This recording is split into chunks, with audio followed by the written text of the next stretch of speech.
السلام علیکم، نظر چوہان آپ کے ساتھ فوڈز نیو جرسی سے رابطے میں۔ سپریم کورٹ کے فیصلے پر میرا بہت مختصر سا تجزیہ میں آپ کو بتاتا ہوں۔ میں قدرتی اعتبار سے تجزیہ کرتا ہوں۔ میرا خیال تھا کہ شاید سپریم کورٹ اس گند کو صاف کرے، گو کہ میں نے کل کے ویلاگ میں کہا تھا کہ یہ جنرل باجوہ کا ڈالا ہوا گند ہے، یہ جنرل باجوہ ہی صاف کرے گا۔ اور جنرل باجوہ کے جو رابطے ہیں امریکہ کے ساتھ، اور in fact right from day one the dice was loaded against Imran Khan. یہ میں آپ کو بتا دوں، 2018 کا الیکشن، ناٹی سسٹم، بعد میں ان لوگوں کو اکاؤنٹیبلٹی سے آزاد رکھنا۔ دیکھیں کتنا، آج تو شہباز شریف کو چاہیے تھا کہ وہ یہ پوچھتے کہ آپ کا بھائی تو باہر علاج کے لیے گیا تھا، واپس نہیں آ رہا ہے، ایبسکونڈر ہے، اور خود وہ جو مقصود چپڑاسی والی چیزیں ہیں۔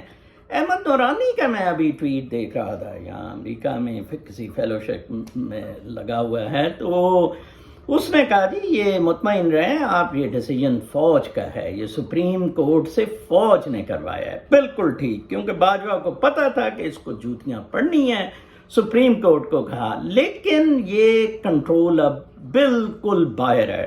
155 سیٹوں والے آدمی کو باہر بٹھا دیا گیا ہے۔ کمال ہے ویسے، جس طرح ٹرمپ کے ووٹ زیادہ تھے، وہ بیچارہ 75 ملین پہ باہر بیٹھ گیا، تو اسی طرح یہ ادھر معاملہ کچھ ہو رہا ہے۔ میرے خیال میں یہ ان کو باری اپوزیشن کو بالکل نہیں ملنی، جس طرح کی ان کی سوچ ہے کہ شہباز شریف کو بلایا گیا، ہم یہ کر لیں گے، ہمیں ریفارمز چاہیے، بلاول نے رائٹنگ میں دے دیا، یہ سارا ملٹری کا ڈیسیجن ہے۔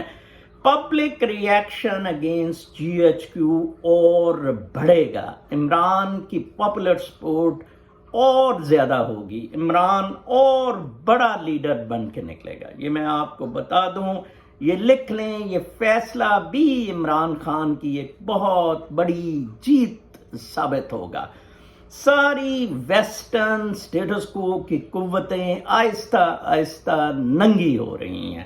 اپنا بہت خیال رکھیں، اگلے ویلاگ تک کے لیے اجازت، اللہ نے۔